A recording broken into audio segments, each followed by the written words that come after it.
आज हम लोग अर्थशास्त्र के महत्वपूर्ण प्रश्नों को देखेंगे जो बहुत ही इम्पोर्टेंट हैं और जिससे परीक्षा में प्रश्न बनते हैं, पूछे जाते हैं। क्योंकि ये टीजीटी पीजीटी जो एग्ज़ाम है, टीजीटी पीजीटी है ना, तो इन सभी एग्ज़ामों के लिए महत्वपूर्ण है, असिस्टेंट प्रोफेसर के लिए एग्ज़ाम के लिए।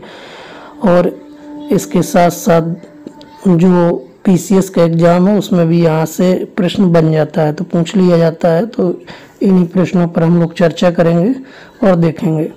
देखिए, प्रभावपूर्ण मांग का सिद्धांत किसका है? कीन्स का ये थ्योरी है, इफेक्टिव डिमांड थ्योरी। तो प्रभावपूर्ण मांग क्या है? जहाँ aggregate supply equal to aggregate demand, जहाँ यानी समग्र मांग के बराबर समग्र आपूर्ति होती है, इसी को हम लोग इफेक्टिव डिमांड बोलते हैं।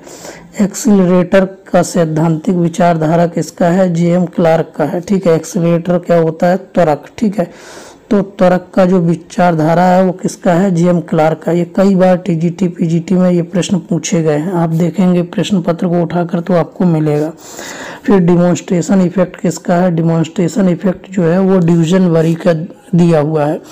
अब डिवीजन वरी का आप देखेंगे तो इन्होंने उपभोग के क्षेत्र में सापेक्ष आय परिकल्पना का निर्माण किया था। सापेक्ष आय परिकल्पना, ठीक है, सापेक्ष आय परिकल्पना का मतलब है कि जो व्यक्ति की इनकम है और जो व्यक्ति का कंजप्शन है, तो ये बताते हैं कि अगर जो है एक व्यक्ति के इनकम में वृद्धि होती है, एब्सोल्यूट इनकम अगर उसकी बढ़ जाती है, मान लो डेल्टा वाई इंक्रीज हो गया, तो वह क्या करता है कि अपने बढ़े हुए एब्सोल्यूट इनकम के आधार पर अपने यानी कंजप्शन को डेल्टा सी से हम लिख देते हैं। मान लो ये डेल्टा सी है, यानी कि मान लो ये डेल्टा वाई इंक्रीज हो गया आपका, यानी आय बढ़ गई, तो आपका क्या होता है, वह व्यक्ति जो है डेल्टा सी यानी कंजप्शन में क्या कर लेता है? वृद्धि कर लेता है। तो एक व्यक्ति जिसके आय में वृद्धि, मान लो समाज में कई लोग रह रहे हैं, ए बी सी डी कई सारे लोग हैं, और मान लो अगर एक ही एब्सोल्यूट इनकम बढ़ती है, शुद्ध आय उसकी बढ़ जाती है, मान लो पहले 10,000 रुपये इनकम कमा रहा था पर मंथ,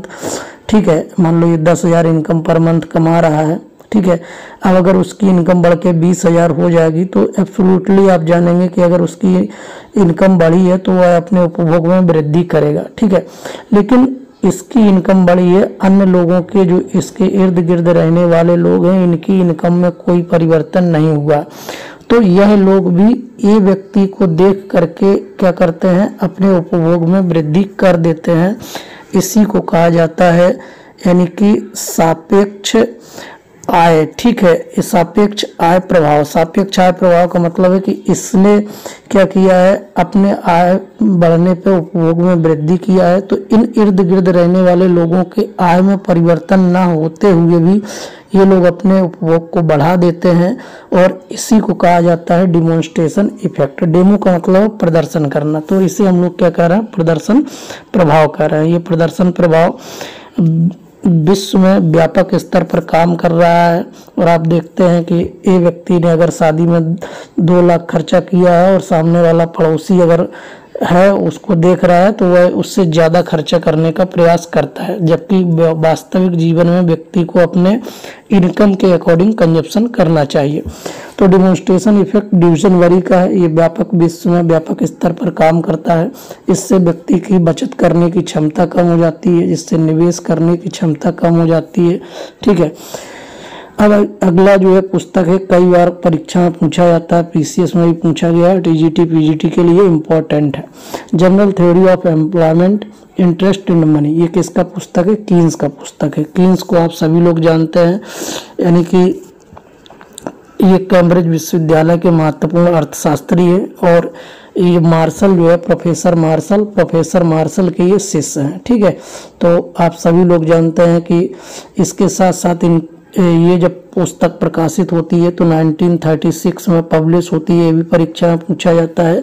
और आप जानते हैं जो ग्रेट रिसेशन आया था, विश्वव्यापी जो मंदी आई थी 1929 और 30 की, जिसे हम लोग तीसा की महान मंदी के नाम से जानते हैं, और इसी मंदी से निकालने के लिए अमेरिका में रूजवेल्ट की सरकार थी। उस समय कीन्स ने जो है कौन सा यानी कि नीति बताई थी, तो इस नीति का नाम है राजकोषीय नीति, ठीक है। तो राजकोषीय नीति जो है यानी कि किसकी देन है, वो हम कह सकते हैं कीन्स की देन है। और जो है general theory of employment, interest and money, ये पब्लिश होता है, वो 1936 में होता है। ठीक है, तो राजकोषीय नीति के कभी कभी पीसीएस में पूछ लिया जाता है। राजकोषीय नीति, फिजिकल पॉलिसी जो है हम इसको बोलते हैं। इस नीति के 3 महत्वपूर्ण टूल्स हैं। एक है टैक्सेशन, सरकार टैक्स घटा सकती है या बढ़ा सकती है। दूसरा है पब्लिक डेप्ट, यानी पब्लिक डेप्ट का मतलब है लोक ऋण, ठीक है, या सार्वजनिक जो है ऋण। और तीसरा है पब्लिक एक्सपेंडिचर। ठीक है, तो सार्वजनिक व्यय, सार्वजनिक ऋण और टैक्सेशन जो है राजकोषीय नीति के यंत्र। यानी जब हमारी अर्थव्यवस्था में कभी भी समस्या उत्पन्न होती है तो अर्थव्यवस्था को उस रिसेशन पीरियड से निकालने के लिए 2 ही पॉलिसियां हैं। एक है राजकोषीय नीति जिसे सरकार यानी लागू करती है, और दूसरा है जिसको हम लोग बोलते हैं कौन सी नीति है, मौद्रिक नीति, जिसे आरबीआई जारी करती है। ठीक है, तो ये भी कई बार परीक्षा में पूछा जाता है कि मौद्रिक नीति कौन जारी करता है, तो आरबीआई जारी करेगा। अब मौद्रिक नीति और राजकोषीय नीति में कभी कभी पीसीएस में इसके यंत्र पूछे जाते हैं, टूल कौन कौन से हैं। तो मौद्रिक नीति में आप देखिए बैंक क्या क्या जारी करेगा, यानी बैंक रेट जारी करेगा, रेपो रेट जारी करेगा, रिवर्स रेपो रेट जारी करेगा, सीआरआर जारी करेगा, एसएलआर जारी करेगा। ये सब क्या है, उसके टूल्स हैं। तो इनमें वो चेंज करके जो है क्या करती है, परिवर्तन को लाती है। अगला आप देखिए लिक्विडिटी प्रेफरेंस थ्योरी, ये किसके द्वारा दिया गया, या डीएलपीसी जो मॉडल है वो जेएम कीन्स का है। ठीक है, तो ये इसमें ब्याज की दर का निर्धारण कहाँ होता है ये बताया गया है। तो मुद्रा की जो मांग है वो 3 उद्देश्यों के लिए किया जाता है, जैसे M1 और M2 और M3 के नाम से हम लोग जानते हैं। M3 high power supply of money है, M1 को हम लोग संकुचित मुद्रा मानते हैं। ठीक है, नैरो मनी है। M1 में क्या आता है, C+DD+OD आता है, यानी C क्या है, करेंसी है, डी क्या है, डिमांड डिपॉजिट है, ओडी क्या है, अदर डिपॉजिट है। और M3 क्या है, M1 के साथ जब हम जो है M1 के साथ जब हम क्या करते हैं, टाइम डिपॉजिट ऐड कर देते हैं तो ये क्या हो जाता है, M3 का कॉन्सेप्ट हो जाता है। इसी को ब्रॉड मनी कहा जाता है। तो कीन्स ये मानते हैं कि जो लिक्विडिटी प्रेफरेंस थ्योरी है, जब अर्थव्यवस्था तरलता के जाल में फंसती है तो वहां पर, यानी कि ये जाल में क्यों फंस जाती है, वहां पर इंटरेस्ट रेट जो है इतना कम हो जाता है कि कोई भी व्यक्ति अपने मुद्रा का त्याग नहीं करना चाहता है, इसलिए अर्थव्यवस्था तरलता के जाल में फंस जाती है। तो ये जो इंटरेस्ट रेट है वो जो है कैसे डिसाइड होता है, इसके बारे में ये लोग बताते हैं, यानी कि कीन्स ये बता रहे हैं। और लिक्विडिटी प्रेफरेंस जो है वो कह रहे हैं कि लोग मुद्रा की जो मांग है, डिमांड फॉर मनी, वो इसलिए होती है क्योंकि पहला जिसको ये L1 से रिप्रेजेंट करते हैं, ये यानी आय का फलन होता है, और प्लस इसके साथ साथ जो है ये यानी ब्याज के दर पर भी जो है आगे चल करके, जब आप हिक्स और हैंसन का मॉडल देखते हैं, IS और LM मॉडल जिसको हम लोग आधुनिक ब्याज का सिद्धांत कहते हैं, हिक्स और हैंसन ने दिया था, तो ये भी ब्याज का सिद्धांत के संदर्भ में है। और ये यानी कि ये प्रेफरेंस थ्योरी है। तो ये L1 जो है जिसको हम लोग कहते हैं कि ये लेन देन के लिए मुद्रा की लोग मांग करते हैं, यानी ट्रांजैक्शन के लिए लोग मुद्रा की मांग करते हैं। फिर यानी कि ये दूसरी तरीके की मांग जो लोग करते हैं वो जो है किसके लिए, प्रिकॉशनरी जो है, जो पर्पज होते हैं, जो हमारे पूर्वोपाई उद्देश्य होते हैं, उसके लिए लोग मुद्रा की मांग करते हैं। तो इन दोनों को, यानी कि जो लेन देन की मांग है और प्रिकॉशनरी जो यानी पूर्वोपाई जो हमारे उद्देश्य हैं, इन दोनों को L1 से वो रिप्रेजेंट करते हैं, और L2 से वो रिप्रेजेंट करते हैं जो सट्टा उद्देश्य होता है, यानी कि इस पर्टिकुलर पर्पज, उसके लिए लोग मुद्रा की मांग करते हैं। और L2 ही बहुत महत्वपूर्ण होता है। यही यानी कहते हैं कि लोग जो है ब्याज की दर का जो निर्धारण होता है, अगर मान लो रेट ऑफ इंटरेस्ट कम हो गया तो लोग अपनी मुद्रा का त्याग नहीं करते हैं। अगर रेट ऑफ इंटरेस्ट बहुत कम है तो लोग मुद्रा को अपने ही पास रखना चाहते हैं, उसका त्याग नहीं करते हैं। हम लोग जो है आगे इनका मॉडल जो है मैंने वीडियो में, प्रीवियस वीडियो में दिया हुआ है, आप उसको वहां से जाके देख सकते हैं। ISLM मॉडल जो है मॉडर्न थ्योरी ऑफ इंटरेस्ट, जैसा कि अभी हमने बताया हिक्स और हैंसन ने दिया हुआ है। इसे ब्याज का आधुनिक सिद्धांत कहते हैं। ये वास्तविक चर और मौद्रिक चरों पर मौद्रिक चरों को मिला करके ये मॉडल बनाया गया। फिर मल्टीप्लायर देखते हैं, कई बार परीक्षा में पूछा गया है। ये जो रोजगार जो गुणक है, मल्टीप्लायर मतलब इसको हम लोग गुणक कहते हैं, ठीक है। यानी मल्टीप्लायर जो थ्योरी है, ये जो गुणक का जो सिद्धांत है, ये जो यानी संकल्पना है, वो RF काहन के द्वारा पहली बार दिया गया था, जो रोजगार गुणक के नाम से जाना जाता है। इसको मॉडिफाई किया है कीन्स ने, और कीन्स ने जो है इसे निवेश गुणक के में परिवर्तित किया है, और कीन्स का जो गुणक है वो निवेश गुणक के नाम से जाना जाता है। अब निवेश गुणक क्या है कि अगर व्यक्ति के आय में परिवर्तन हो रहा है तो यानी कि जो व्यक्ति का इन्वेस्टमेंट है यानी कि वो कितना परिवर्तित होगा, तो आय में परिवर्तन के साथ जो है निवेश में होने वाले परिवर्तन को हम लोग क्या कहते हैं, यानी कि इन्वेस्टमेंट मल्टीप्लायर के नाम से जानते हैं। हम लोग अगले थ्योरी के बारे में समझते हैं। PPT जो थ्योरी है यानी कि PPP परचेजिंग पावर पैरिटी, ठीक है, जिसे हम लोग कहते हैं क्रय शक्ति समता सिद्धांत। तो क्रय शक्ति जो समता सिद्धांत है वो किसके द्वारा दिया गया है, वो गुस्ताव कैसल के द्वारा दिया गया है। जैसा कि हम लोग अपनी इकोनॉमी का जब मेजर करते हैं तो आप देखते हैं कि परचेजिंग पावर के आधार पर भारत की अर्थव्यवस्था लार्जेस्ट जो है थर्ड सबसे बड़ी इकोनॉमी के रूप में कन्वर्ट हो चुकी है, जबकि GDP के आधार पर अगर हम देखें ग्रॉस डोमेस्टिक प्रोडक्शन के आधार पर तो भारतीय अर्थव्यवस्था यानी विश्व के 5वीं बड़ी अर्थव्यवस्था के पायदान पर स्थित है। लाभ की अगर बात करेंगे तो लाभ कहाँ से प्राप्त होता है, तो लाभ के कई सिद्धांत हैं, जिसमें सॉकिल का सिद्धांत है। ये मैचिंग करने के लिए कभी कभी दिया जाएगा, कभी कभी डायरेक्ट पूछ लिया जाता है TGT PGT एग्जाम में। तो लाभ का जो अचंबा सिद्धांत है वो सॉकिल के नाम से जाना जाता है, सॉकिल ने दिया था। इनोवेशन से भी लाभ प्राप्त होता है, ये शुम्पीटर का है। शुम्पीटर का नवाचार का सिद्धांत या शुम्पीटर का नव परिवर्तन का सिद्धांत के नाम से भी हम लोग इसे जानते हैं।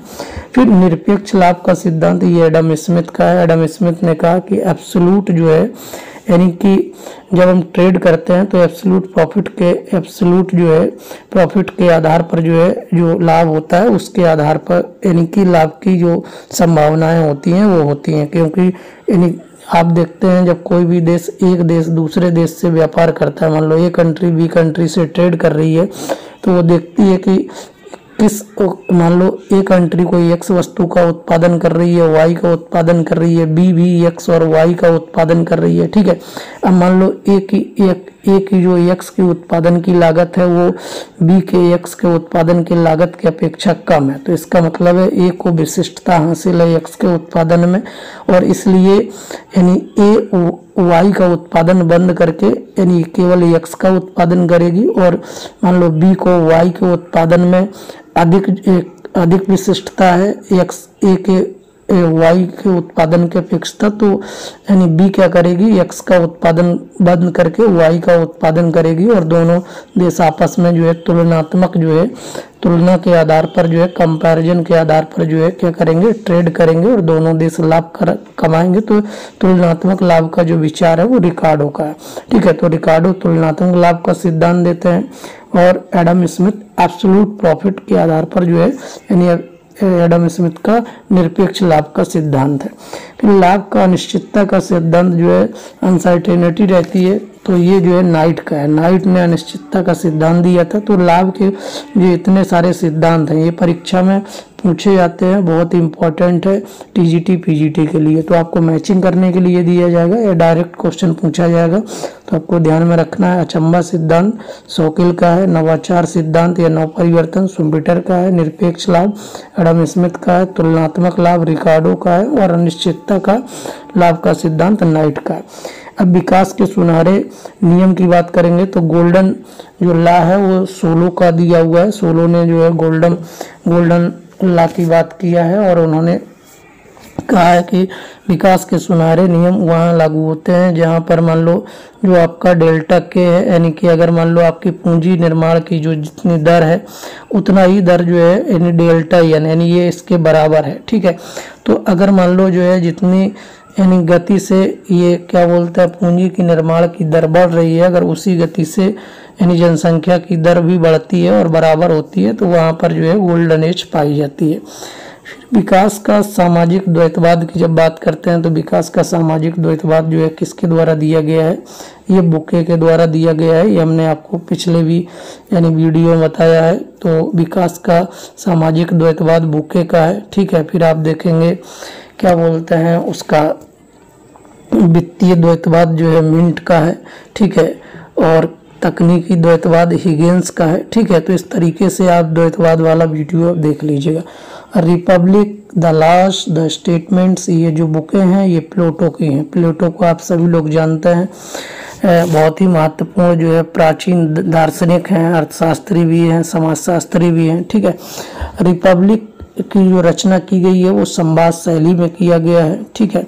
और जो न्याय का सिद्धांत है वो प्लेटो ने दिया हुआ है। थ्योरी ऑफ जस्टिस तो ये प्लेटो के दिए हैं। कॉन्सेप्ट ऑफ आइडियल स्टेट, आदर्श राज्य क्या होगा, इसका भी विचार जो है प्लेटो ने दिया था।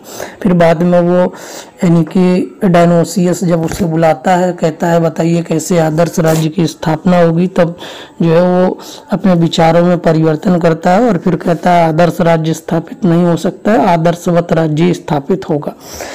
प्लेटो के अनुसार आदर्श राज्य की जनसंख्या कितनी होनी चाहिए, 5040 होनी चाहिए। ये कई बार परीक्षा में पूछा जा चुका है। तो प्लेटो से बहुत सारे क्वेश्चन बनते हैं, ये आप ध्यान में रखिएगा, क्योंकि रिपब्लिक बुक कई बार पूछा गया है, द लॉ स्टेटमेंट्स। और जो रिपब्लिक बुक है वो किस शैली में है, संवाद शैली में। न्याय का सिद्धांत किसके द्वारा दिया गया, प्लेटो के द्वारा। और आदर्श राज्य की जो विचारधारा है वो किसकी है, प्लेटो की। प्लेटो के अनुसार आदर्श राज्य की जनसंख्या कितनी होनी चाहिए, 5040। से कई बार परीक्षा में आ चुके सवाल है। आगे आप देखते हैं अरिस्टो की बात करते हैं, अरिस्टोटल की। तो अरिस्टोटल को हम फादर ऑफ जियोलॉजी और फादर ऑफ बॉटनी के नाम से जानते हैं। यानी इन्हें हम लोग जो है जंतु विज्ञान और जो है ये बॉटनी यानी वनस्पति विज्ञान का पिता भी कहते हैं, और फादर ऑफ यानी कि आप जो है बॉटनी जो है यानी कि इसके नाम से इनको जानते हैं। इनकी और भी कई सारी यानी कि वो अचीवमेंट्स हैं। इसमें आप बुक्स को देखेंगे तो ऑन मेमोरी काफ़ी फेमस है, टीईटी में पूछा गया है, कई बार एग्जाम में पूछा गया है। स्लीप, ड्रीम, ठीक है, on sleep, on dream, on memory, ये सब जो है किसकी है, अरिस्टो की बुक्स है, ठीक है।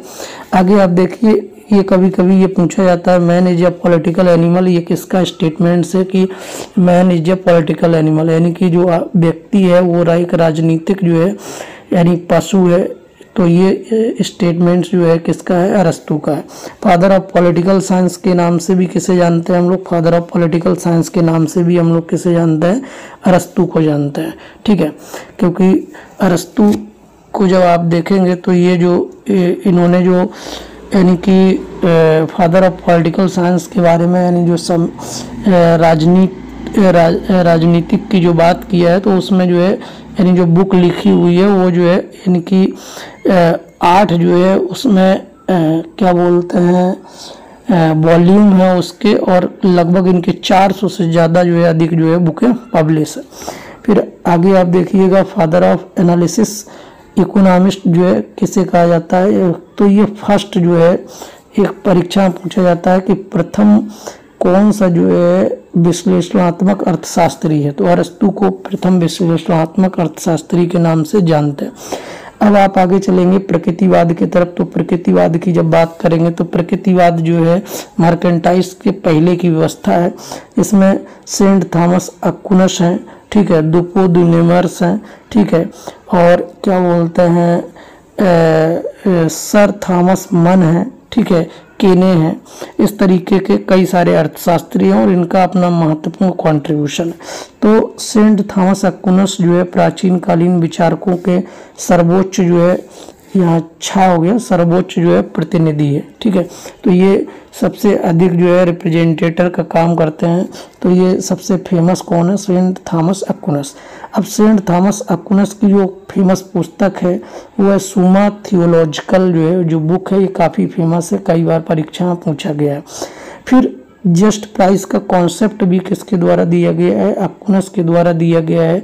अब जस्ट प्राइस का मतलब क्या है, उचित कीमत। उचित कीमत किसी वस्तु की कितनी होगी, तो जैसे मान लो हमारा किसी वस्तु को उत्पादन करने का लागत 10 रुपये है, तो उसकी कॉस्ट कितनी होनी चाहिए, तो उसकी जो लागत 10 रुपये है तो उससे रेवेन्यू 10 ही रुपये जो है लेना चाहिए, ये उसकी उचित कीमत है।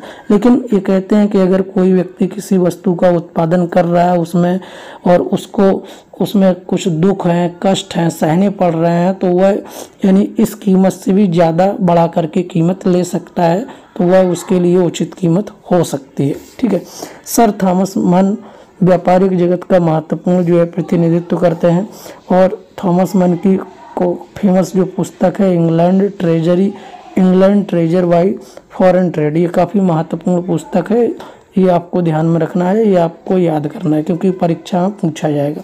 फिर महत्वपूर्ण कंट्रीब्यूशन जो है जो प्रकृतिवाद का है वो है टेबल इकोनॉमिक, आर्थिक तालिका देन जो है फिजियोक्रेट्स की महत्वपूर्ण जो है क्या है विचारधारा है, यानी इन्होंने ये आर्थिक तालिका का निर्माण किया था। तो सीधे सीधे परीक्षा में पूछा जाएगा आर्थिक तालिका जो है किसकी देन है या किसकी विचारधारा है, तो ये यानी कि जो देन है वो प्रकृतिवाद की देन है। ठीक है। तो इतने सारे प्रश्न मैंने आपको बताए हैं, आगे और भी इसी तरीके के प्रश्न लाऊंगा, ज़रूर लाऊंगा। आप देखते रहिए हमारे यूट्यूब चैनल को, और आप लाइक शेयर और कमेंट ज़रूर करें। Okay, thank you.